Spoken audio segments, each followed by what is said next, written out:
hano turi ni kati mu karere ka Bugesera mu mujyi wa Nyamata. Ntabwo nari nje kukwereka ko badutereyeho twa dutebe abantu bicaraho ku muhanda iyo bananiwe, ariko buriya mwatubonye. Reka mbanze nibwirira abantu baturuka mu byaro, reka mbanze niraburira abantu baturuka mu byaro. Abantu baturuka mu byaro bajya babona tuno dutebe cyane cyane nko muri Kigali n'ahandi mu tundi turere. Nari nibagiwe ko mu tundi turere tutabamo, tuba mu karere ka Bugesera mu mujyi wa Nyamata, ariko naho tuhaje vuba. Urabona ko tukiriho na ya migozi tutaremererwa ko twicaraho. Utu dutebe mureba nyine turiho imigozi y'umutuku hano, reka nzuminge mu birebe fresh.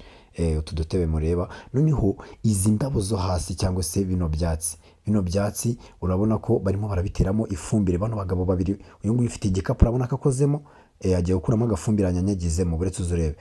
Mba naba medisedo urabona. Noneho ugenda ndi kwitegereza abantu bajene, nahise mbona imodoka itambutse, banyikurikije amaso. Bandayikurikiye, ntangira kuyikurikira, numvaga imodoka imeze nk'iri kunkurura ariko simenye ikintu iri kunkururira. Ndayikurikira,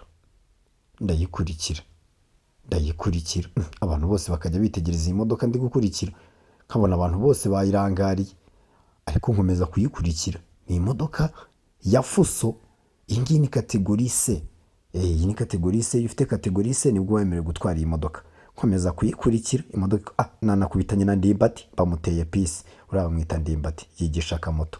Ndakomeza ndayikurikira, urabona ko twavuye muri kaburimbo tukagera no mu muhanda w'igitaka. Ntangira guhura n'abahungu batwaye moto za Yamaha cyangwa se izo muzi nka Agency. Uwa mbere acaho, n'uwa kabiri mbona araje, mbona n'uwa gatatu araje.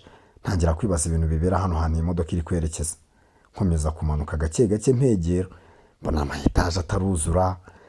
Bankubitanye n'umunyonzi, mbona n'indi Agency iparitse. Kumbi hari mu kibuga bigishirizamo gutwara ibinyabiziga. Iki ni ikibuga cya United Driving School, kampani ya mbere mu Rwanda ifasha abanyarwanda kubona impushya zo gutwara ibinyabiziga.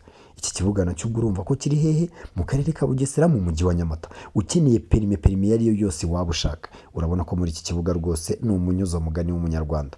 Nta kintu byagusaba uretse kuhagera, umwanya n'udufaranga duke, ubundi ukitabwaho nawe ugatahana perime. Urabona ko bagufitiye za kategori D. Kategori D ni izi bisi mureba, aba bajene baba barimo bariga, kandi abantu b'ingeri zose baba barimo bariga hano. Harimo abakobwa, harimo abamama, harimo abagabo, harimo abasore, nkatwe twese. Dore ya modoka rero naje nkurikiye ngiyi yari iparitse hano, nkihagira mpita nsanga abajene barimo barihugura kuri za kategori D. Urabona ko hano imodoka bari kuzototera bazimereye nabi cyane. Kumbi hepfo gato rero sasa hari baba master batwara byashaka bya Sabomarine, papayi ni Sabomarine igendera ku butaka.